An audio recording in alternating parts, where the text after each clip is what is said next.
નમો હરિઘંટાણં નમો સીતાણં નમો આયર્યાણં નમો જયાણં નમો લોલસવસાહુણાં એસો પંચનમોકારો સર્વપાવપણાસનો મંગલાણં સસંવેસે પરમં હવૈ મંગલમ અજ્ઞાનતિમિરંધાના જ્ઞાનાંજનશલાકયા નેત્રયોન્મિલિतं येन તસ્मै શ્રીગુરવે નમઃ મુખાદિવ્યાકુક્ષિરત્નં શબ્દજિતભર્યાત્મજં રાજચંદ્રહં વन्दે તત્વલોચનદાયકં પ્રભુ તત્વલોચનદાયકં.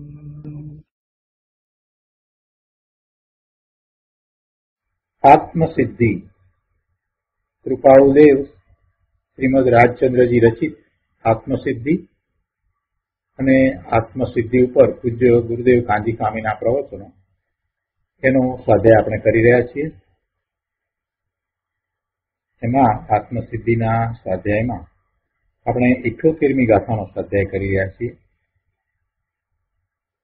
78મી ગાથામાં એમ કહ્યું કે ચેતન જો નિજ ભાનમાં કરતા આપ સ્વભાવ વર્તે નહીં નિજ ભાનમાં કરતા કર્મ પ્રભાવ. પોતે પોતાના સ્વરૂપનું ભાન કરી અને સ્વરૂપને વિશે રહ્યો છે તો એ પોતે પોતાના સ્વભાવ ભાવનો કરતા થાય છે, પણ પોતાના સ્વરૂપથી ચ્યુત થઈ અને પરનું લક્ષ કરે છે તો એ રાગાદી ભાવે તથા શુભ ભાવે થતા એ કર્મનો કરતા થાય છે. અને એનો વિસ્તાર ગુરુદેવે ઘણો કર્યો અને હજી પણ એનો વિસ્તાર આપણે સમજી રહ્યા છીએ. આત્મસિદ્ધિ ઉપર ગુરુદેવના પ્રવચનો આ પુસ્તકમાં પાના નંબર 263 ઉપર અહીંયા એક પ્રશ્ન કર્યો છે અને એનો ઉત્તર આપણે લીધો છે. પ્રશ્ન એ હતો કે પણ જ્યાં લગી સમ્યક દર્શન ન થાય ત્યાં લગી શુભ ક્રિયા વ્રત તપ દાન વગેરે કરીએ તો શું વાંધો? અને એનો ઉત્તર ગુરુદેવે જે આપ્યો એ આપણે સમજ્યા છીએ. સહેજ એનું પુનરાવર્તન કરીએ છીએ કે સમ્યક દર્શન ન થાય ત્યાં સુધી શુભ ક્રિયા અને વ્રત તપ દાન કરીએ તો શું વાંધો? ગુરુદેવે એનો ઉત્તર આપ્યો છે કે ભાઈ, દેહાદિની ક્રિયાનું કરવું કે ન કરવું તે કઈ આત્માને આધારે નથી. મેં ન કર્યું એમ અજ્ઞાની માને ત્યાં જ્ઞાન શું કરે? માટે પ્રથમ આત્માનું સ્વરૂપ તો સમજો, એ જ કરવા જેવું છે. જ્ઞાતાનું કાર્ય શું છે? જ્ઞાતાનું કાર્ય તો જ્ઞાન છે. મન વાણી દેહ આદિ પરમાણુની ક્રિયા એ કઈ ચેતનને આધીન નથી. ભગવાન આત્મા ચેતન છે, એને આધીન આ પૂતગળની ક્રિયા હોતી જ નથી. મન વાણી અને દેહ એની જે ક્રિયા થાય એ આત્માને આધીન નથી. નાહક મિથ્યા અભિમાન કરે છે. છતાં અહીંયા એમ નથી કેવું કે શુભને તજીને પાપ કરો, અશુભમાં જાઓ એમ કહેવાનો આશય નથી. પણ એમ શુભ ભાવ વડે મને ગુણ થશે, ધર્મ થશે, એ મારું કર્તવ્ય છે, એ કરું તો ઠીક. જો એવી બુદ્ધિ હોય તો એ મિથ્યા બુદ્ધિ છે અને એમાં મિથ્યાત્વનું પોષણ છે. હવે આ જ પેરેગ્રાફમાં આગળ 10મી લીટીમાં કહે છે કે આત્માના ચૈતન્ય સ્વભાવને પુણ્ય પાપ ગુમડા છે, ઉપાધિ છે. આત્માનો ચૈતન્ય સ્વભાવ એને આ પુણ્ય ને પાપ છે ને એ તો ઉપાધિ છે. પુણ્ય પરિણામ તે મોહ કર્મની સંતતિનું ફળ છે. તેને ગુણ કેમ મનાય? એને સુખભાવની રુચિ છે એવો રાગ છે ને, એનું કારણ શું છે? સુખની રુચિ કેમ થાય? કેમ કે એ મિથ્યાત્વ સહિત છે. એટલે મોહ કર્મની સંતતિનું ફળ શું? એ મિથ્યાત્વ. અને મિથ્યાત્વ છે ત્યારે એને સુખની રુચિ છે, પુણ્ય પરિણામ થાય એવી અંદરમાં ઈચ્છા પડી છે. એ રાગ છે અને એને કારણે તો બંધ પડે, એને કારણે કઈ મુક્તિ પ્રાપ્ત થતી નથી. એટલે કે છે કે એનાથી એને ગુણ નથી થતો. અને ગુણ ક્યાં થાય છે? એની દશામાં કઈ શુદ્ધતા વધતી નથી, એને લીધે કઈ નિર્જરા થતી નથી. સુભાવને કારણે પુણ્યનો બંધ થાય છે. અને એ બંધ થાય છે તો એનો ઉદય પણ હોય છે. અને ઉદય હોય છે તો એવા સંયોગો, અનુકૂળ સંયોગો પ્રાપ્ત થાય છે. પણ એની સાથે જોડાતા, સંયોગની સાથે જોડાતા ફરી નવા કર્મો બંધાય છે. ગુરુદેવ કહે છે કે એનાથી ગુણ નથી થતો એ વિચારો. પોતાને દોષ દુઃખ રહિત આરોગ્યવંત થવું છે ને, પોતાને દોષ દુઃખ રહિત આરોગ્યવંત થવું છે. દોષને ટાળવા છે. પોતાનું જે દુઃખ છે, દુઃખ શું છે? ભવના ભ્રમણ છે, સંસારની ગતિ છે, એ દુઃખ છે. એને એવા દુઃખને ટાળવું છે ને, એનાથી એને રહિત થવું છે ને, એમ આરોગ્યવંત થવું છે. માટે ધર્માત્મા પૂર્ણ શુદ્ધ સ્વરૂપને સંબોધે છે કે આરોગ્યમ બોહિ લાભમ. ધર્માત્મા પૂર્ણ શુદ્ધ સ્વરૂપને સંબોધે છે કે આરોગ્યમ બોહિ લાભમ. લોગસની અંદર આવે છે, લોગસ સ્તુતિની અંદર બોહિ લાભમ. તો બોહિ એટલે શું? બોધિ. બોધ શું છે? સમ્યક દર્શન, સમ્યક જ્ઞાન, ચારિત્ર્યની એકતા રૂપ બોધ છે. એનો લાભ, એમ બોહિ લાભમ. મારામાં શક્તિ રૂપે એ આખું સિદ્ધત્વ છે, તો તેની મને પ્રાપ્તિ થાય.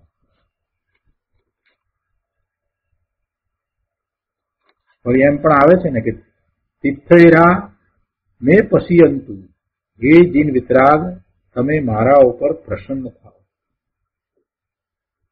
તીર્થંકર ભગવાનને એમ એ કહે છે કે હે તીર્થંકર પરમેશ્વર, મારા ઉપર પ્રસન્ન થાઓ.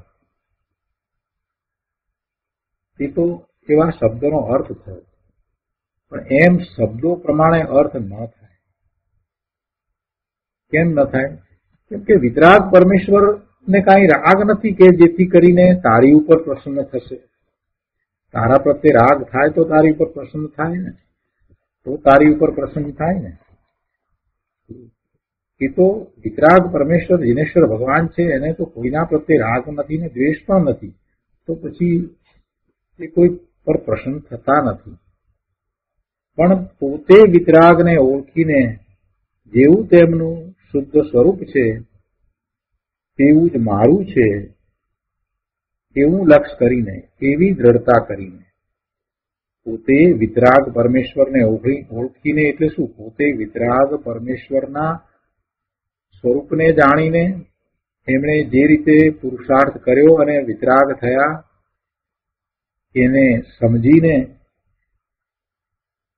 એમના શુદ્ધ સ્વરૂપનો નિર્ણય કરે અને પછી એવું પોતાનું શુદ્ધ સ્વરૂપ છે અને પોતે પણ એવું શુદ્ધ સ્વરૂપ વિતરાગ પરમેશ્વરની જેમ પુરુષાર્થ કરીને પ્રગટ કરી શકે છે. આવો નિર્ણય કરે તો ધર્મની શરૂઆત થાય. અને એ લક્ષ્ય અંદરથી પુરુષાર્થ ઉપાડીને પોતાના ચેતનની પ્રસન્નતા કરે છે અને જે ભગવંતો થઈ ગયા તેમના ગુણગાન કરે છે. શબ્દોમાં નિમિત્તની ભાષા આવે તે તો સતનું બહુમાન છે. પણ કોઈ શબ્દને વળગીને કહે કે શાસ્ત્રમાં ભગવાનની ભક્તિ કરવાનું કહ્યું છે, તેનાથી ગુણ થાય, એવા માત્ર શબ્દાર્થ કરે, એટલે કે શબ્દો વડે અર્થ કરવા જાય તો એથી મેળ ન બેસે. દાખલા તરીકે શાસ્ત્રમાં એમ આવે કે છાણમ સંપાવ્યું કમ્માણમ, તો તેનો અર્થ શું છે કે હે ભગવાન, તમે મોક્ષ સ્થાનના કામી છો. તો શું તે વિતરાગી પુરુષને ઈચ્છા હશે? કામી કયા એટલે ઈચ્છા વાળા છે એમ કહ્યું. વિતરાગ પરમેશ્વરને હવે ઈચ્છા કેવી? મોક્ષ સ્થાનના કામી છો, હવે એમને કોઈ કામના હોય નહીં. તીર્થંકર ભગવાન, કેવળી ભગવાનને હવે કાંઈ સિદ્ધ થવાની ભાવના હોય, એવો અંદરના વિકલ્પ કે એવી ઈચ્છા આવે? પોતાના સ્વરૂપમાં એ તો ભાવ મોક્ષની દશામાં જ છે. એમને વળી મોક્ષ સ્થાનના કામી છો એમ કેવું એ ક્યાંથી બેસે? એટલે શબ્દ દ્વારા આપણે શબ્દાર્થ જે કરીએ એ દ્વારા ખરેખર પુરુષાર્થની દિશા મળતી નથી.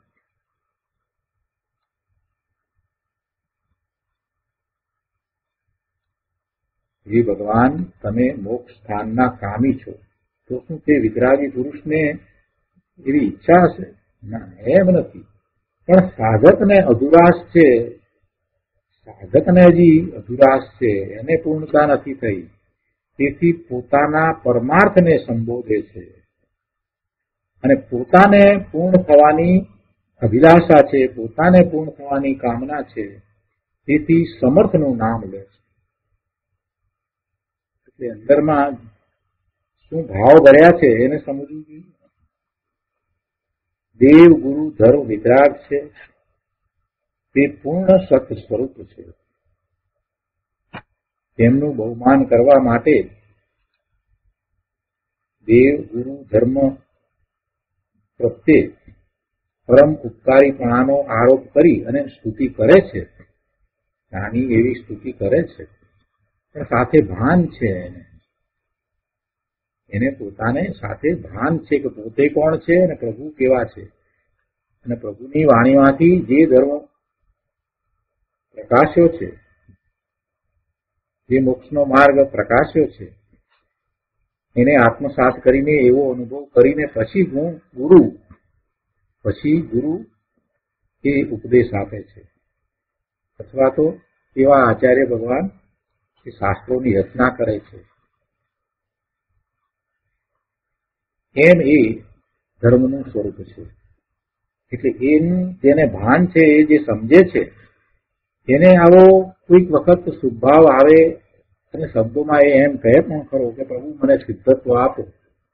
મુકુંદાચાર્ય ભગવાને પણ અષ્ટપાઉલમાં એક ગાથામાં એમ કહ્યું છે કે પ્રભુ અમને સિદ્ધત્વ આપો. પણ કોઈ કંઈ જાણતા નથી કે પ્રભુ કોઈને કાંઈ આપતા નથી. જાણે છે. દ્રવ્યાનુયોગના આવા ઉત્કૃષ્ટ ગ્રંથની રચના કરનાર ભગવાન કુમકુંદાચાર્ય ને તો એક બે ભાવ હશે, વધારે ભાવ પણ ન હોય, એવા મહાન આચાર્ય એ શું નથી જાણતા? પણ એ શબ્દ દ્વારા એવી અભિવ્યક્તિ થઈ જાય છે અને તે વખતે પણ એ મહાપુરુષ તો જાણે છે કે આ શુભભાવ આવ્યો છે અને હું શુભભાવમાં અટકતો નથી, હું તો મારા સ્વરૂપમાં લીનતા કરું છું. શુભ વિકલ્પને કોઈ આદરણીય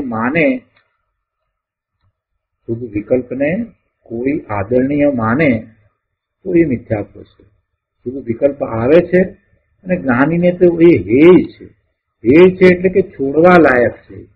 જો ફરી યાદ કરાવું, હેય એટલે ખરાબ એવો અર્થ નથી થતો. હેય એટલે પોતાના શુદ્ધ સ્વરૂપમાં જેને લીનતા રમણતા કરવી છે, એને પોતાના સ્વરૂપ સિવાય બીજું બહારમાં જે કાંઈ છે તે બધું છોડવા લાયક લાગે છે.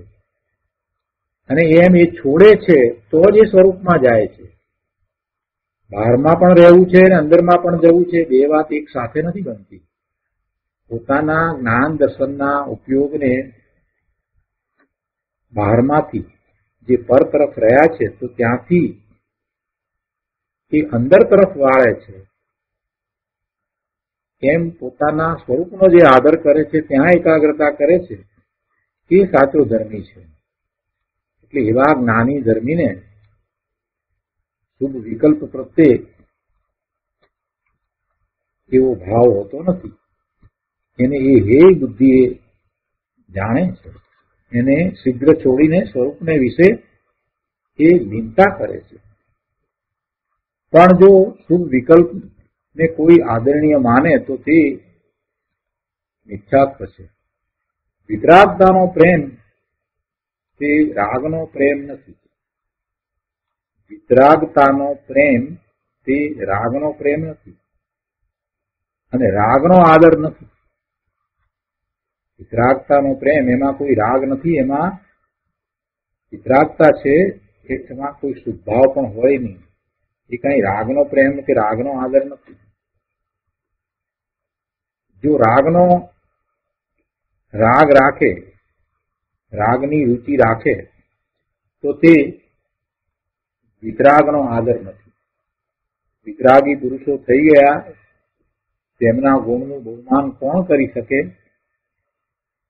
તેમને યથાર્થપણે ઓળખીને પુણ્ય પાપ રાગાદિકના રોગ રહિત આરોગ્યમય વિતરાગતાનું પોષણ કોણ કરી શકે?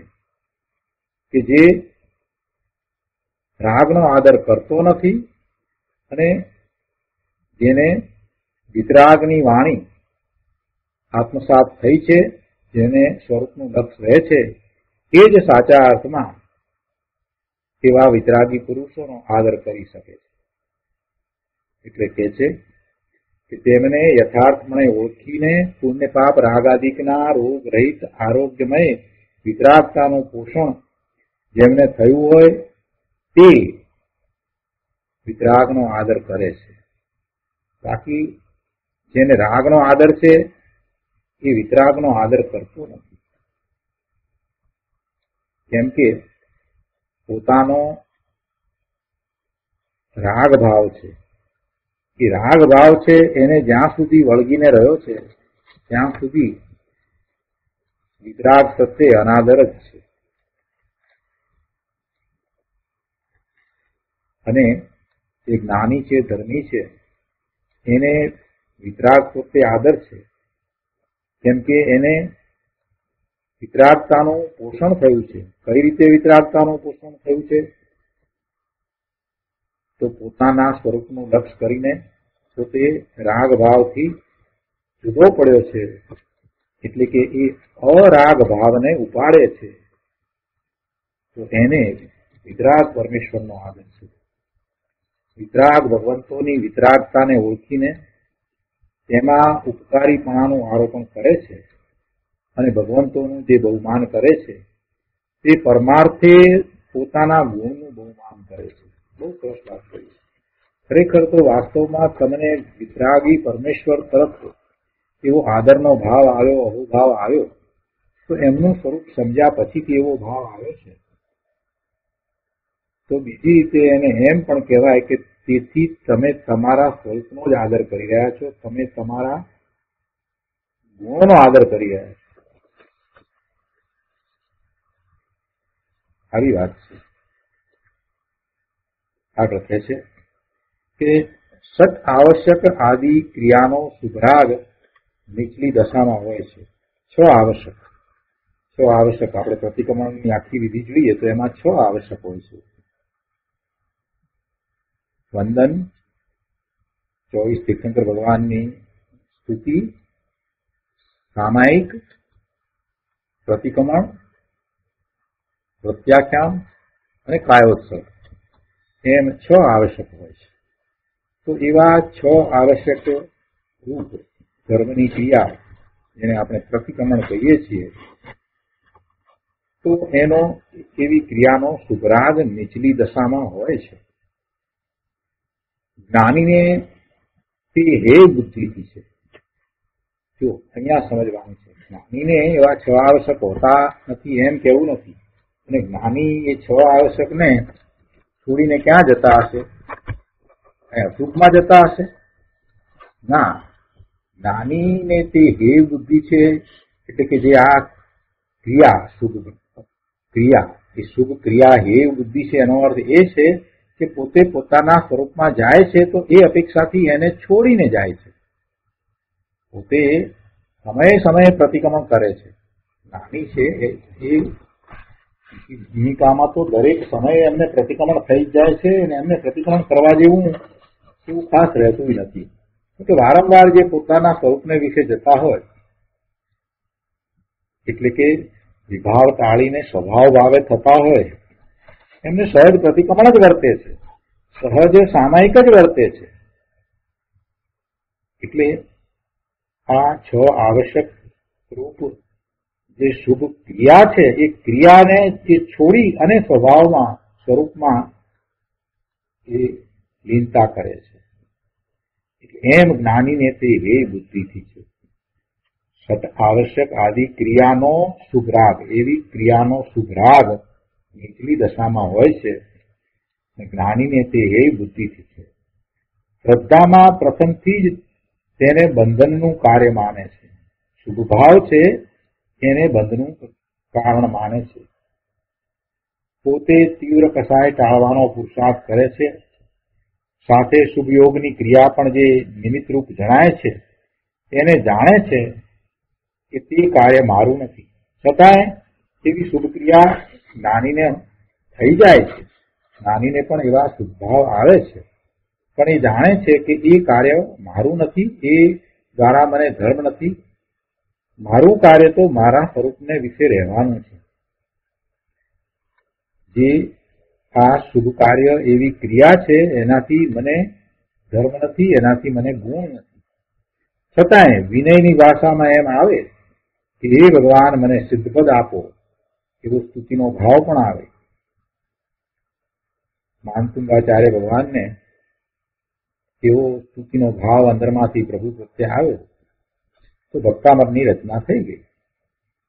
એટલે એવા ઘણા સૂત્રની રચનાઓ પ્રભુ પ્રત્યેના અહોભાવને કારણે થઈ છે. અને એમાં આવી વાત પણ આવે કે પ્રભુ આપની કરુણાને કારણે જ અમે સિદ્ધપદને પામીશું, એમ પણ આવે. પણ છતાંય એ સમજે છે કે પોતાના પુરુષાર્થ વિના કાંઈ પોતે પૂર્ણ દશાને પ્રાપ્ત કરી શકતા નથી. પ્રભુ કાંઈ એવી પૂર્ણ દશાને પ્રાપ્ત કરાવી દે એમ નથી, પણ પ્રભુની કરુણાને એ સમજ્યા છે. પ્રભુની ઓમકાર ધ્વનિમાંથી જે વાત આવી છે એને બરાબર યથાર્થ સમજીને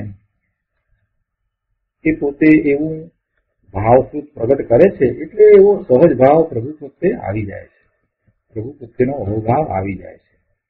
વળી પ્રભુનો પુરુષાર્થ એ જાણે છે તો એને ખ્યાલ આવે છે કે પોતાના પુરુષાર્થ દ્વારા માત્ર પોતે સ્વરૂપને વિશે લીનતા જ કરી શકે છે, સ્થિરતા નથી કરી શકતા. એટલે પ્રભુનો પુરુષાર્થ કે જેમાં પ્રભુએ પોતાના સ્વરૂપને વિશે સ્થિરતા કરી લીધી છે, એ માટે પ્રભુ પ્રત્યે ખૂબ અહોભાવ આવે છે કે પ્રભુ આપે તો સ્વરૂપને વિશે સ્થિરતા કરી લીધી ને અમને તો અહીંયા લીનતા થતી નથી, થોડી ક્ષણમાં તો અમે બહાર આવી જઈએ છીએ. એટલે એમ પ્રભુ પ્રત્યે ખૂબ અહોભાવ આવે છે.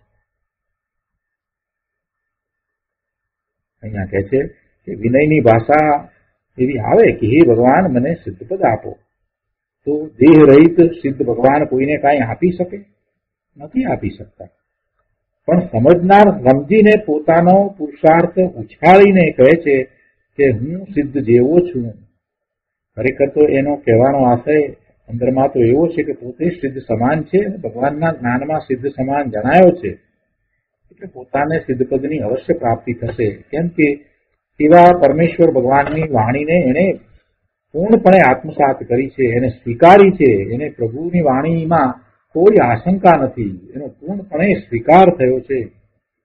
બહારમાં બીજા કોઈનો એને આદર નથી, સ્વીકાર નથી, માત્ર પ્રભુની વાણીનો જ સ્વીકાર છે. પ્રભુએ જે જ્ઞાનના દૂધ વહેવડાવ્યા છે એને આત્મસાત કર્યા છે. એટલે એ જાણે છે કે પ્રભુના જ્ઞાનમાં હું સિદ્ધ સમાન દેખાયો છું તો મારું એવું સામર્થ્ય છે ને હું એવા સિદ્ધપદને જરૂરથી પ્રગટ કરીશ. પણ આ બધું એને પ્રભુની વાણીમાંથી પ્રાપ્ત કર્યું છે. એટલે એવો ભાવ આવે છે કે પ્રભુ આપ જ અમને સિદ્ધપદ આપો છો. એવો ભાવ શુદ્ધભાવ હોય છે. સિદ્ધ જેવો છું, જેટલું સિદ્ધપદ તેટલો હું. જે કાર્ય સિદ્ધ ભગવાનમાં ઘટે તે મને પણ ઘટે, એટલે કે જે કાર્ય સિદ્ધ ભગવાનને હોય તે મને પણ હોય.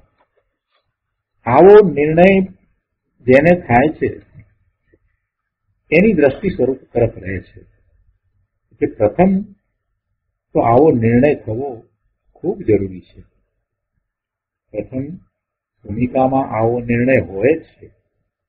વિતરાગ અને વિતરાગતાના નિમિત્તનું બહુમાન હોય.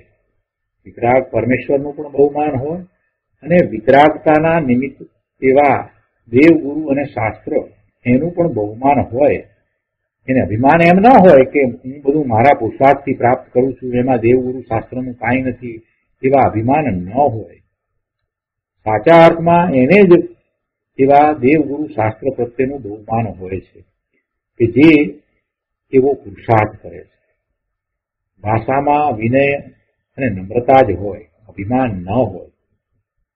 માટે બોલવામાં, કથનીમાં વ્યવહાર ભાષા આવે, નાની પણ લોક ભાષામાં બોલે, પણ અંતરમાં ખતવણી છે કે હું સિદ્ધ જેવો છું, પરનો અકર્તા છું, જ્ઞાતા દ્રષ્ટા જ છું, જ્ઞાન મારું કર્મ છે એટલે કાર્ય છે, હું જ્ઞાન સ્વભાવી છું, એમ એ ચેતન નિજ ભાનમાં રહે છે.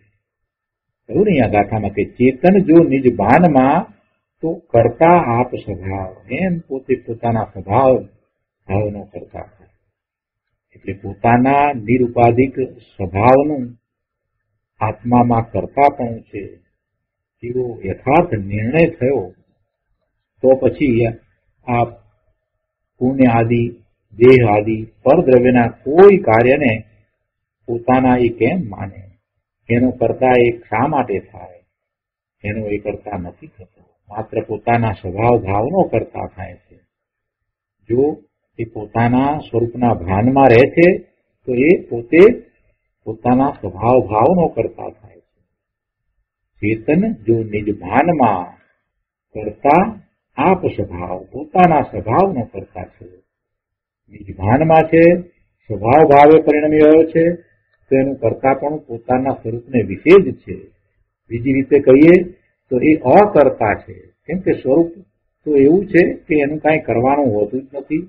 માત્ર પોતે પોતાના સ્વભાવ ભાવે થાય એ કરી શકે છે અને પોતાના સ્વભાવ ભાવે રહે અને સ્થિર થાય એ એને કરવાનું છે. એટલે એકાગ્રતા કરવાની છે સ્વરૂપને વિશે. એવું પોતાના સ્વભાવ ભાવનું કરતા પણ જ્ઞાનીને, સમ્યક દ્રષ્ટિને હોય છે. પણ પરદ્રવ્યમાં તો એને કાંઈ કરવા પણ, અને પરદ્રવ્ય કે પરદ્રવ્યના લક્ષ્ય થતા ભાવ એમાં તો એને કાંઈ કરવા પણ હોતું જ નથી. એમ એ દ્રઢ માને છે, એવી એની શ્રદ્ધા પણ છે. જે પોતાને હાથ નથી, એટલે કે પોતાથી જે શક્ય નથી, જે કાર્ય પોતાથી થઈ શકે એમ નથી, છતાં એનો એ કરતા થાય તો એ કેવી વાત કહેવાય? જેમ દોરડીમાં સર્પની કલ્પના કરવી એ મિથ્યા છે, એવી રીતે પરના કાર્યમાં પોતાનું કર્તવ્ય છે, પોતાનું કરવાપણું છે એવું માનવું એ પણ મિથ્યા છે. દોરડીને સાપ માનવું, દોરડીને સાપ માનીએ તો એ શું છે? એ મિથ્યા છે. તો એવી જ રીતે પર પદાર્થોના જે પરિણમન થાય, એમાં જે ફેરફાર થાય, એનો કરતા હું થાઉં એવી માન્યતા પણ મિથ્યા છે. મારું કાર્ય શું છે? મારું તો એકમાત્ર કાર્ય જાણવાનું છે. જાણવા સિવાય હું બીજું કંઈ કરી શકું એવી જો માન્યતા કરવામાં આવે તો એ મિથ્યા થાય, એ મિથ્યા ઠરે. માત્ર જાણવાનો મારો સ્વભાવ છે, હું જ્ઞાન સ્વભાવી છું, તો માત્ર જ્ઞાન કરી શકું, પણ પરના કોઈ કાર્ય હું કરી શકતો નથી. જીવ પોતાના સ્વરૂપનો કરતા છે, તે પરનો કરતા કોઈ રીતે નથી. વર્તે નહીં નિજ ભાનમાં તો પછી કર્તા કર્મ પ્રભાવ. આ ગાથાની બીજી લીટી હવે ગુરુદેવ સમજાવે છે કે વર્તે નહીં નિજ ભાનમાં, પોતાના સ્વભાવ ભાવે થતો નથી, પોતાના સ્વરૂપનું ભાન નથી, પોતાના સામર્થ્યનો ખ્યાલ નથી, પોતે કોણ છે એ જાણતો નથી અને પરમાં લક્ષ કરીને રહ્યો છે. પર સાથે જોડાઈને એ જે ભાવે થાય છે એ ભાવે થતા તો કર્મના બંધ પડે છે અને એમ એ કર્મનો કરતા થાય છે. એટલે કહે છે કે વર્તે નહીં નિજ ભાનમાં, કરતા કર્મ પ્રભાવ. નિર્મળ શુદ્ધ સ્વરૂપના ભાન રહિત, પોતાનું નિર્મળ શુદ્ધ સ્વરૂપ છે એવા સ્વરૂપના ભાન વિના પુણ્ય પાપ દેહ આદિ જે કંઈ છે એમાં રુચિ કરવી, એની પ્રાપ્તિની ઈચ્છા કરવી, એ વગેરે જે ભાવ છે એ મલિનતા છે અને એ પરભાવ છે અને એમાં એ રહ્યો છે. તો એ અજ્ઞાન વડે એ અધર્મી જીવ પોતાના જ્ઞાન સ્વભાવમાં વર્તતો નથી અને એમ પોતાના જ્ઞાન સ્વભાવમાં રહ્યો નથી ત્યારે એને કર્મના પ્રભાવનો કરતા કહેવું. કર્મના બે પ્રકાર છે, ભાવ કર્મ અને દ્રવ્ય કર્મ. એની વાત અગાઉ પણ આપણે કરી છે. આજે ફરીથી વાત આવી છે કે ભાવ કર્મ અને દ્રવ્ય કર્મ. દ્રવ્ય કર્મ તો શું છે? ભાવ કર્મના નિમિત્તે કાર્મણ્ય રજકણો બંધાય છે, જીવની સમીપમાં એ બંધાય છે, એ દ્રવ્ય કર્મ છે. અને ભાવ કર્મ શું છે? ભાવ કર્મ તો જીવના વિકારી ભાવને કારણે જે ભાવ બંધ પડે છે તે ભાવ કર્મ છે. શુભાશુભ ભાવને કારણે આશ્રવ અને પછી બંધ પડે છે. બંધ પડે છે એટલે એમાં એ કર્મ બંધની પ્રકૃતિ છે, એનો કર્મ બંધનો એ સ્થિતિબંધ પણ છે, એનો અનુબંધ પણ છે, એટલે કે ફળ આપવાની શક્તિ એવો પણ બંધ છે અને પ્રદેશનો બંધ છે. આત્માના જે પ્રદેશો સમીપમાં જે પડ્યો છે તો એવો પ્રદેશ બંધ પણ છે. તો એ ચાર પ્રકારે જયારે એ નક્કી થાય છે એને બંધ કહીએ છીએ. અને એ બંધ એની સ્થિતિ પ્રમાણે રહે છે. અમુક સ્થિતિ પછી એ ઉદયમાં આવે છે, અમુક સ્થિતિ સુધી એ ઉદયમાં રહે છે. એ બધું જે થાય છે તો એ ભાવ કર્મને કારણે થાય છે. પણ એ ભાવ કર્મ છે તો એના નિમિત્તે દ્રવ્ય કર્મ બંધાય છે અને એ ઉદયમાં આવે છે, એમ આપણે કહીએ, એમ આપણે સમજીએ. ભાવ કર્મ છે એ જ કાર્મણ્ય શરીર છે. જીવ એ ભાવ કર્મ સહિત એટલે કે કાર્મણ્ય શરીર સહિત એક ગતિમાંથી બીજી સંસારની ગતિમાં જાય છે. પોતે જે ગતિમાં છે ત્યાંથી નીકળીને એ સંસારની ગતિમાં જાય છે તો એ ભાવ કર્મ લઈને જાય છે. એને આપણે કાર્મણ્ય શરીર કહીએ છીએ, લઈને જાય છે. અને ભાવ કર્મ અનુસાર એ દ્રવ્ય કર્મ તો બંધાતા જતા હોય છે. એમ નથી કે એક વખતમાં બધું જ થઈ ગયું છે, એમ પણ નથી હોતા. દ્રવ્ય કર્મ તો ભાવ કર્મ અનુસાર બંધાતા જાય છે. ભાવ કર્મ જે બંધાયા છે એની કેટલીક પ્રકૃતિઓ છે એમાં તો ફેરફાર પણ થઈ શકે છે, એમાં ફેરફાર પણ થાય છે. દ્રવ્ય કર્મ છે તે જળ છે ને એ ઉદયમાં આવે છે તો એ એના સ્વભાવ ભાવ છે એનો ઘાત કરવામાં નિમિત્ત રૂપે હોય એટલે ચાર ઘાતી કર્મ હોય, અથવા તો એ સ્વભાવ ભાવનો ઘાત ન કરે એવા ચાર પ્રકારના કર્મ જે અઘાતી કર્મ છે એ રૂપે હોય કે જેમાં એને સંયોગો પ્રાપ્ત થાય. અઘાતી કર્મમાં શું પ્રાપ્ત થાય? આ શરીર છે, આ ગોત્ર છે અને શરીર છે તો એક એટલો સમય એ શરીર સાથે રહેવાનું છે એવું આયુષ્ય છે અને એમાં સાતા અસાતા ની વેદના છે. એમ એ ચારે પ્રકારના ઘાતી કર્મો હોય છે જે આત્માના સ્વભાવ ભાવનો ઘાત નથી કરતા, પણ એ બધું એ પ્રાપ્ત થાય છે એને આપણે સંયોગ કરીને એ પ્રાપ્ત થયું એમ કહીએ છીએ. પેલા ઘાતી કર્મની અંદર શું છે કે એના નિમિત્તે જીવ પોતે અજ્ઞાન ભાવે થઈને અથવા તો મિથ્યાત્વ ભાવે થઈ અને પરિણમે છે. જ્યારે એની સમજ બરાબર થાય છે અને પોતે અજ્ઞાન ભાવનો ત્યાગ કરીને સત્યને સમજે છે અને એવો પુરુષાર્થ કરે છે તો એને મિથ્યાત્વ જાય છે, મિથ્યા માન્યતા, ખોટી માન્યતા જાય છે અને એમ એ સમ્યક દ્રષ્ટિ થાય છે. એટલે ઘાતી કર્મ અને અઘાતી કર્મ જે છે એના ફળ પણ જુદા જુદા પ્રકારના છે. આ બધું આપણે સમજવું જોઈએ, જેટલું જરૂરી છે એટલું તો સમજવું જોઈએ. કર્મનો મોટો ગ્રંથ છે, ગોમત સારમાં કર્મ સંબંધી ઘણી વાત છે, પણ એટલું આખું ન વંચાય તો થોડોક અભ્યાસ કરવો જોઈએ. અહીંયા કહે છે કે કર્મના બે પ્રકાર છે, ભાવ કર્મ અને દ્રવ્ય કર્મ. 24 જીન સ્તુતિ લોગસમાં આવે છે કે વિહુય રમલા, હે ભગવાન આપે રજ અને મેલ બંને ટાળ્યા છે.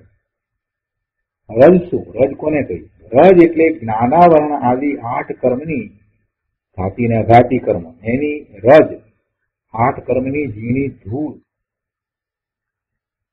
એ શું છે? એ દ્રવ્ય કર્મ.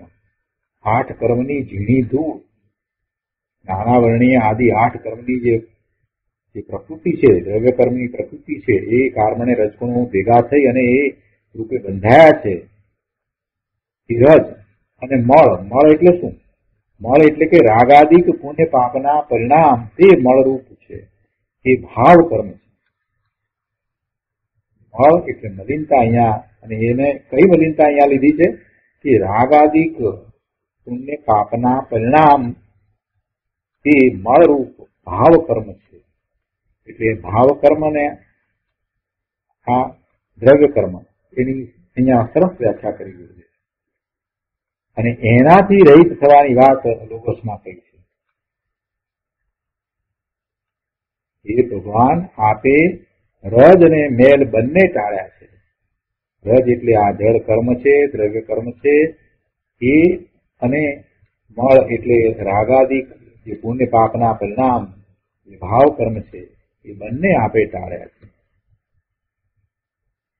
તે ચેતનની પરવસ્તુમાં મોહવાળી વિકારી અવસ્થા છે. શું? ભાવ કર્મ છે. તે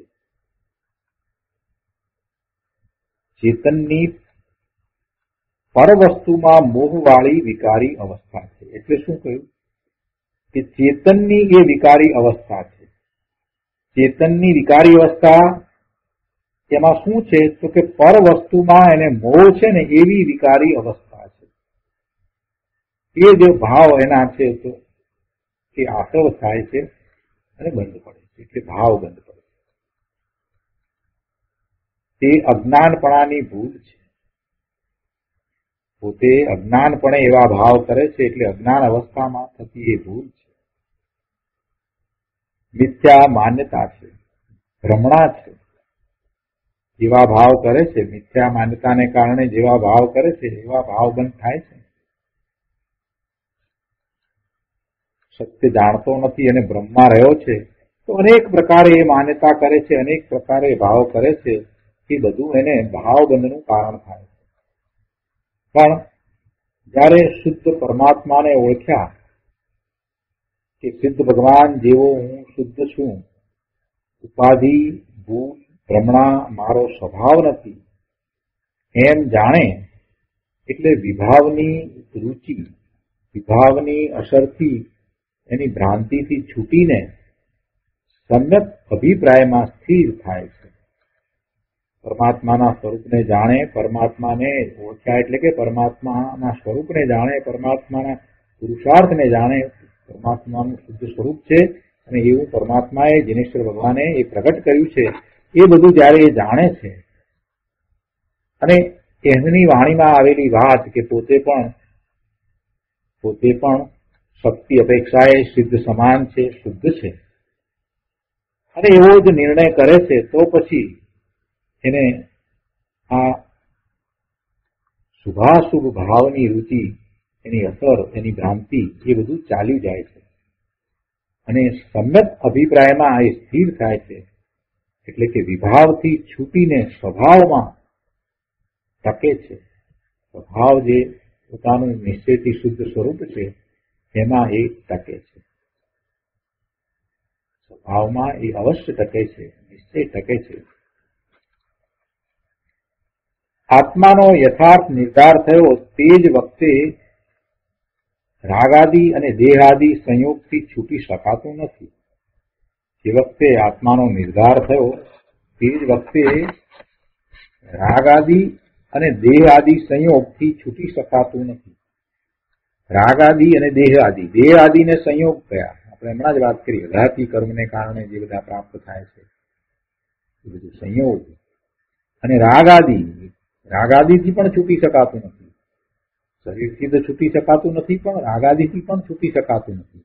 ભલે એને આત્માનો યથાર્થ નિર્ધાર થયો છે છતાંય હજી એને શુભ ભાવ આવે છે, શુભ રાગ એને હોય. જ્યાં સુધી પૂર્ણ દશા નથી ત્યાં સુધી એને શુભ ભાવ તો આવે જ છે. પણ જેમ જેમ સ્વરૂપની રુચિ વધતી જાય છે, જેમ સ્વરૂપનું લક્ષ્ય વધતું જાય છે, જેમ સ્વરૂપને વિશે એકાગ્રતાનો પુરુષાર્થ વધતો જાય છે, તેમ ક્રમે પુરુષાર્થ વધતા અલ્પકાળમાં તે કર્મ કલંકનું નિમિત્ત એની મેળે છૂટી જાય. કર્મ કલંકનું નિમિત્ત શું છે? આ રાગાદી ભાવ છે તે કર્મ કલંકનું નિમિત્ત છે. કર્મને કલંક કયા અને કર્મનું નિમિત્ત કારણ શું છે? એના રાગાદી ભાવ છે. એટલે એ રાગાદી ભાવ એની મેળે પછી ધીરે ધીરે છૂટી જાય છે. એકવાર યથાર્થ નિર્ણય થયો. યથાર્થ નિર્ણય ક્યારે થાય? સ્વરૂપને જાણીને પછી સ્વરૂપનો અનુભવ કરે ત્યારે યથાર્થ નિર્ણય થાય છે, જેને આપણે સમ્યક દર્શન કહીએ છીએ. સમ્યક દર્શન થતાની સાથે કઈ રાગાદી ચાલ્યા જાય કે દેહનો સંબંધ છૂટી જાય એવું બનતું નથી. એ બધું ક્રમે થાય છે. કેમ કે સ્વરૂપને એકવાર અનુભવ્યું, જાણ્યું પછી દ્રષ્ટિ સ્વરૂપ તરફ જ રહે છે. એને પરમાં અને બહારમાં ક્યાંય રુચિ થતી નથી, ક્યાંય એને સારું લાગતું નથી. બહારમાં પરની અંદર બધું એને છોડવા જેવું લાગે છે. ત્યાંથી તરત જ નીકળીને સ્વરૂપ તરફ જવાનું જ એને ગમે છે. બહારમાં અને પરમાં એને હવે ઉદાસીનતા વર્તે છે. એ સહજ ઉદાસીનતા છે. કોઈના કહેવાથી એવો વૈરાગ્ય ભાવ આવે, એવી ઉદાસીનતા પ્રગટ થાય એમ નહીં. પણ સ્વયં જયારે પોતે પોતાના સ્વરૂપનો અનુભવ કરે છે, અતિન્દ્રિય આનંદનું વેદન એ વખતે હોય છે, તો એ પછીથી સહજ પર પદાર્થો પ્રત્યે, અનુકૂળ પદાર્થો પ્રત્યે પણ એને ઉદાસીનતા વર્તે છે. એટલે કે એને વૈરાગ્ય વર્તે છે. આવો સહજ વૈરાગ પોતાના જ્ઞાન સ્વરૂપ ભગવાન આત્માનો અનુભવ કરતા જીવને થાય છે. એટલે એમ થતા હવે સ્વરૂપનું જ લક્ષ્ય રહે છે. વારે સ્વરૂપમાં જવાનો જ પ્રયત્ન કરે છે. એટલે ક્રમે એને રાગ ઘટતા જાય છે. રાગ ઉત્પન્ન થતો નથી. અને એ રાગના જે પરિણામ થાય છે, શુભ કે અશુભ રાગ જે થાય ત્યારે પણ એ અતિ મંદપણે થાય છે. એટલે કસાયો મંદ પડતા જાય છે. એમ એનો ક્રમિક વિકાસ થાય છે. શુદ્ધતાની વૃદ્ધિ થાય છે, નિજરા થાય છે અને અશુદ્ધિ ઘટતી જાય છે. અનંત જ્ઞાનીઓના હૃદયમાં રહેલો આ ગૂઢ ભાવ છે, હું પૂર્ણ શુદ્ધ છું, પૂર્ણને સાધવાનો પુરુષાર્થ, આ બેઉ દ્રષ્ટિને લક્ષમાં રાખી જેમ છે તેમ સમજીને અંતરમાં તત્વનો નિર્ણય બેસાડે. શું છે? જ્ઞાનીના હૃદયમાં રહેલો ગૂઢ ભાવ છે. અનંત જ્ઞાનીઓના હૃદયમાં રહેલો ગૂઢ ભાવ શું છે? પોતાના સ્વરૂપ નું જ એકમાત્ર લક્ષ્ય કરવું.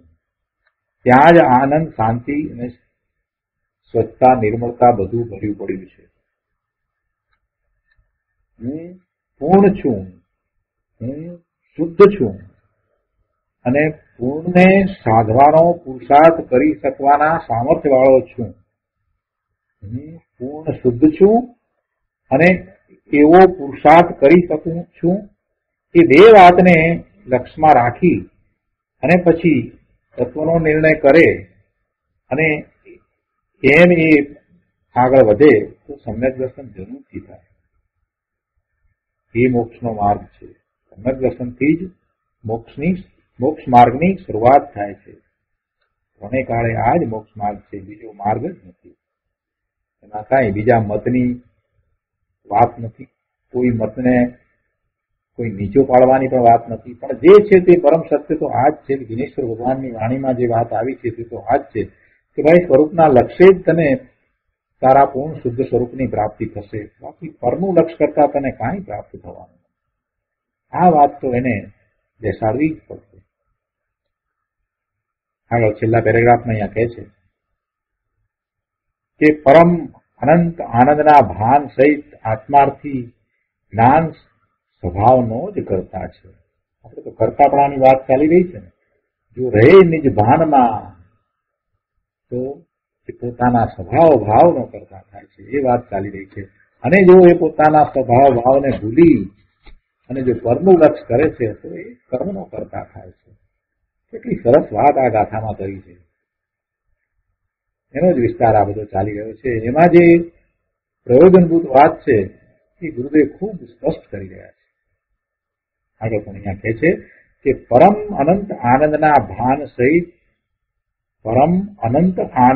ભાન સહિત આત્માર્થી જ્ઞાન સ્વભાવનો જ કરતા છે. બસ જાણવું તે જ તેનું કાર્ય છે, તે જ તેનું કર્મ છે.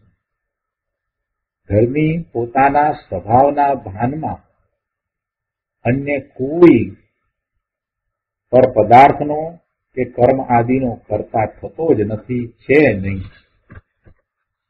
ધર્મી પોતાના સ્વભાવના ભાનમાં છે, રહે નિજ ભાનમાં.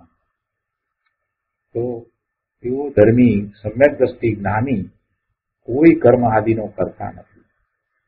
મન વાણી દેહ એ તો ત્રણેય જડ છે, અને પુણ્ય આદિ જે ભાવ છે, પરના લક્ષ્ય થતા ભાવ છે, એ કોઈ જળ કર્મની પ્રકૃતિના કાર્યનો જીવ કરતા નથી. આ મન વાણી દેહ જે જળ છે અને પુણ્ય કે પાપના ભાવ એ બધાને જળ કર્મની પ્રકૃતિ કહી દીધી. અથવા તો એમ કહીએ કે અન્ય કોઈ જળ કર્મની પ્રકૃતિના કાર્યનો પણ જીવ કરતા નથી. મન વાણી દેહની ક્રિયાનો કે મન વાણી દેહના કાર્યનો તો એ કરતા નથી, પુણ્ય આદિનો પણ એ કરતા નથી, અને અન્ય કોઈ જળ કર્મની પ્રકૃતિના કાર્યનો જીવ કરતા નથી. એટલે પરનો તો એ કરતા છે જ નહીં.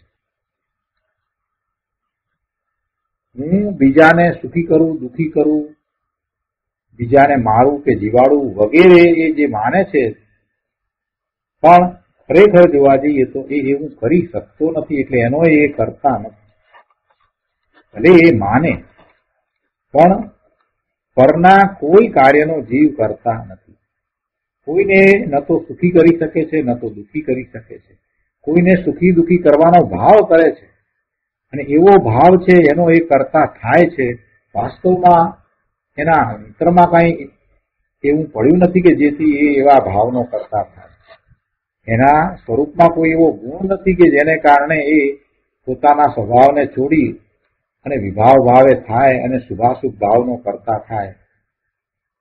કોઈને મારવા જીવાડવાના ભાવનો એ કરતા થાય. એવું એના અંદરમાં કોઈ ગુણ રૂપે પડ્યું નથી. એવો કોઈ ગુણ નથી અંદર કે જેથી એ થાય. પણ એ પોતે જ પોતાના સ્વરૂપમાંથી બહાર આવીને સ્વથી છૂટીને પરનું લક્ષ્ય કરીને પર સાથે જોડાઈને એવા ભાવે થાય છે. તો એને કર્મનું કરતાપણું છે, ભાવ કર્મનું કરતાપણું છે. ભાવ કર્મનું કરતાપણું છે તો નિમિત્તથી આપણે એમ કહીએ છીએ કે દ્રવ્ય કર્મનું કરતાપણું પણ છે. પણ આ તો બધું ક્યારે કે પોતાના સ્વભાવથી ચ્યુત થઈને બહાર આવે તો એને કર્મનું કરતાપણું છે. જ્યાં લગી આ ન્યાયનો આદર નહીં થાય ત્યાં લગી એક પગથિયું પણ તત્વ સમીપ નથી. જ્યાં સુધી મૂળ વાતને એ નહીં સમજે કે પોતે પૂર્ણ શુદ્ધ છે ને પોતે પોતાના સ્વભાવે રહે એમ પોતે પોતાના સ્વભાવ ભાવનો જ કરતા છે, એ સિવાય બીજું ખરેખર નિશ્ચયથી તો કાંઈ નથી. એવો જ્યાં સુધી એને આદર નહીં થાય, એવા ન્યાયનો આદર નહીં થાય, ત્યાં સુધી એ સત્યને પ્રગટ નહીં કરી શકે.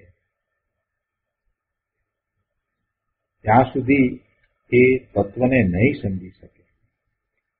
બહારનું કાર્ય, દેહ આદિની ક્રિયા જે થવાની છે તેને કોઈ રોકી શકે નહીં.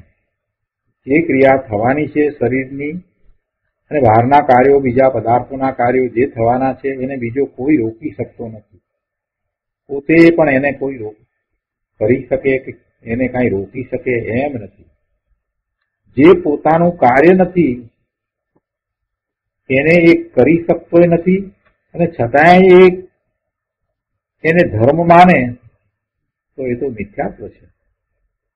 જે પોતાનું કાર્ય નથી તેનાથી એને ધર્મ ક્યાંથી થાય? દેહની ક્રિયાથી એને ધર્મ ક્યાંથી થાય? કે દેહની ક્રિયા એ આત્માની ક્રિયા નથી. દેહની ક્રિયાથી આત્માને લાભ ન થાય. દેહની ક્રિયાથી આત્માને લાભ ન થાય. આત્માની ક્રિયાથી આત્માને લાભ થાય. આત્માની ક્રિયા શું છે? આત્માનો તો જ્ઞાન સ્વભાવ છે, આનંદનો સ્વભાવ છે, સુખનો શાંતિનો સ્વભાવ છે. તો એવા સ્વભાવે રહે તો એને લાભ. પોતે પોતાના જ્ઞાન સ્વભાવે પરિણમે તો એને લાભ થાય. સ્વરૂપમાં જ્ઞાનની સ્થિરતા એ જ ધર્મ છે, એ ધર્મની ક્રિયા છે. પુણ્ય આદિ ક્રિયા એ તો પરના કારણે, પરના લક્ષ્ય થતી ક્રિયા છે. એમાં તો પરનું લક્ષ્ય છે, એમાં પરનું નિમિત્ત છે, અને એમાં એનું ઉપાદાન અશુદ્ધ ઉપાદાન છે. પોતે પોતાના સ્વરૂપથી ચ્યુત થઈ અને પુણ્ય આદિની ક્રિયા કરે, એમાં એ ક્રિયા તો એની નથી, એના તો ભાવ જ છે. પણ એ જે થાય તેનાથી એને કાંઈ ગુણ થતો નથી. પુણ્ય આદિ જે ક્રિયા છે તે પર છે, અને તેનાથી ચેતન ભગવાન આત્માને કોઈ લાભ નથી, કોઈ ગુણ થતો નથી. જ્ઞાનની પ્રતીતિ, જ્ઞાનની સ્થિરતા તે જ જ્ઞાતાનું કાર્ય છે, કર્મ છે. જ્ઞાનની પ્રતીતિ, જ્ઞાનની સ્થિરતા, જ્ઞાનમાં જ રહેવું. જ્ઞાન એટલે પોતાના આત્માનું જ્ઞાન. એવા જ્ઞાનમાં રહેવું, એમાં સ્થિરતા કરવી, તે જ એકમાત્ર જ્ઞાતાનું કર્મ છે, એટલે કે આત્માનું કર્મ છે, આત્માનું કાર્ય છે. પરનું કાર્ય, પૂર્ણ પાપ, અશુભ ભાવ તથા દેહ આદિનું કાર્ય પોતાનું માનવું એ તો ભ્રમ છે, અજ્ઞાન છે. કોઈ કહે કે તમે તો નિશ્ચયની વાત કરો છો, પણ નિશ્ચય એટલે શું? નિશ્ચય એ જ સાચું છે. નિશ્ચય એટલે સત્ય, નિશ્ચય એટલે સાચું, અને વ્યવહાર એટલે ખોટું, ઉપચાર. વ્યવહાર એટલે ભેદ, ઉપચાર, ઉપલબ્ધ સ્થૂળ દ્રષ્ટિથી છે એ બધું વ્યવહાર છે. ભેદ રૂપ છે એ બધું વ્યવહાર છે. તો તે સાચાને સાચું માનવું એ બરાબર કહેવાય કે ખોટાને સાચું ઠરાવવું એ બરાબર કહેવાય? આપણે નિર્ણય કરવાનો છે. જે વ્યવહાર છે, જે ઉપચાર માત્ર છે, તેને સત્ય માની અને પુરુષાર્થ કરવામાં આવે તો શું થાય? લાભ થાય કે નુકસાન થાય? અને જે સત્ય છે, જે નિશ્ચયથી જે સાચું છે, એવા સાચાને સાચું માનવી અને જો પુરુષાર્થ કરવામાં આવે તો શું થાય? નુકસાન થાય કે લાભ થાય? લાભ થાય. સાચાને સાચું માની અને પુરુષાર્થ કરવામાં આવશે તો લાભ થશે. પણ ખોટાને સાચું ફેરવીને, પોતાની મિથ્યા માન્યતાને સાચી ફેરવીને જો એ પુરુષાર્થ કરશે તો પુરુષાર્થ થશે નહીં, અને ઉલટા ભવના ભ્રમણ થશે. એ વાત અહીંયા ગુરુદેવે કરી છે. શું કહે છે અહીંયા? કે વ્યવહાર એટલે ભેદ, ઉપચાર, ઉપલબ્ધ સ્થૂળ દ્રષ્ટિ છે. તે ખોટાને પોતાનું માનવું અને તેમાં ઠીક માનવું, એટલે એમ થયું કે જ્ઞાતા પણ તે ઠીક નથી. એટલે એમ થયું કે જે પોતાનો સ્વભાવ છે તે ઠીક નહીં. જ્ઞાની જાણે છે કે હું સદાય અતિન્દ્રિય, અરૂપી, અસંગ જ્ઞાન માત્ર છું. કોઈ જીવ પરનું કાર્ય કરી શકે નહીં, તેમ હું પણ કોઈ પરનું કાર્ય કરતો નથી, કરી શકું નહીં. મારું કાર્ય તથા મારા ગુણ દોષ બીજા કોઈ કરે નહીં. હું બીજાનું કાર્ય કરું નહીં. એવું ભાન જ્ઞાનીને તો હોય છે, પણ એવું ભાન જેને નથી અને જે પોતે પરમા સુખ માનીને રાગની ક્રિયાને કર્તવ્ય માનીને પોતાને ધર્મી કેવડાવે તો એને શું કહીએ? એને શું કહેવાય? એ મિથ્યા દ્રષ્ટિ છે. ખરેખર એનામાં કઈ મિથ્યાત્વ અંદરમાં ગુણ રૂપે પડ્યું નથી. અંદરમાં તો બધું સમ્યક જ છે, અંદરમાં તો બધું શુદ્ધ જ છે, પણ એની વર્તમાન પર્યાયમાં એને આ મિથ્યાત્વ છે. અને એ મિથ્યાત્વ તો ટળે એવું છે. એ તો જેમ ખાનદાન પુત્ર પોતાનું નિજ ઘર છોડી અને વેશ્યાને ઘેરે જો જાય તો પછી એને ખાનદાન કહેતા નથી, એને ખાનદાન કહેતા નથી. એવી રીતે જો પોતે પોતાના નિજ સ્વરૂપને છોડીને પરનું લક્ષ કરે તો પછી એને ભગવાન આત્મા ના કહીએ. પણ ખાનદાન પુત્ર હોય એ ખરેખર નિજ ઘર છોડીને વેશ્યાને ઘેર જાય જ નહીં. એવી રીતે આ ભગવાન આત્મા પોતે પોતાના સ્વરૂપ સિવાય બીજાનો કરતા થાય જ નહીં. પોતે જ્ઞાન સ્વરૂપ છે તો એ જ્ઞાન ભાવે રહે, જ્ઞાન ભાવે રહેવાનો પ્રયત્ન કરે અને એનો જ એ કરતા થાય. જેમ ખાનદાન પુત્ર નિજ ઘર છોડી વેશ્યાને ઘેર ન જાય તેમ જ્ઞાતા પુણ્ય પાપનો કરતા ન થાય. અજ્ઞાની કરતા થાય તો અતિ તુચ્છ ગણાય. અજ્ઞાની કરતા થાય તો અતિ તુચ્છ એવી પરાધીનતાને પામે. તેમ જે સિદ્ધ ભગવાનનો સુજાત પુત્ર થઈને શું કાર્ય નિર્દોષ જ્ઞાતાપણું કરે, જ્ઞાન કરે, જે સંયોગ આવે તેને જાણે પણ તેમાં કર્તૃત્વ મમત્વ ન માને, તેમજ ન ઈચ્છે, તે જ પરમ પદને પામે છે.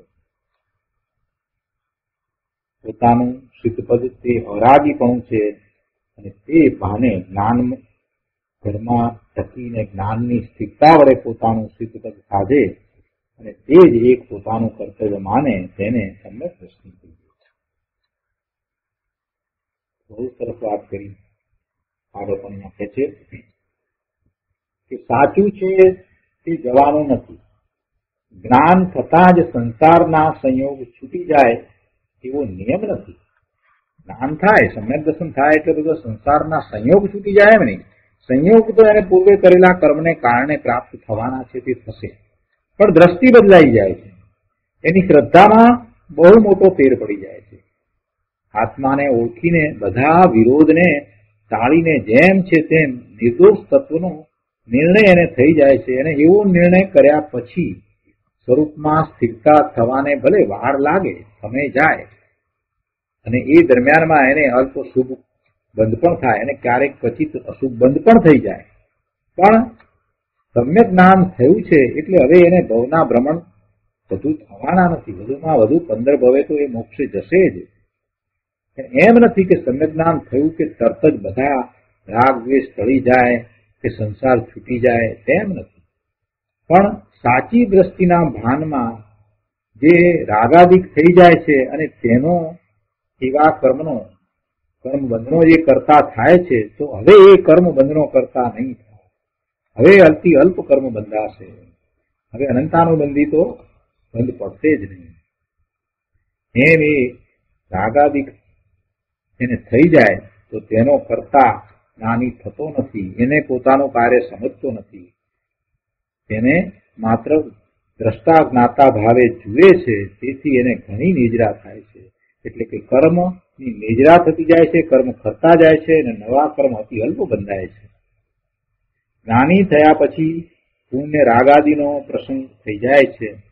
પુણ્યનો પ્રસંગ થાય એવો સ્વભાવ પણ આવે, પણ તે જળ પદાર્થમાં પોતાની કાર્યવાહી માનતો નથી. એને પણ એ જળ ગણે છે અને એમાં પોતાનું કરતા પણ સાપતો નથી.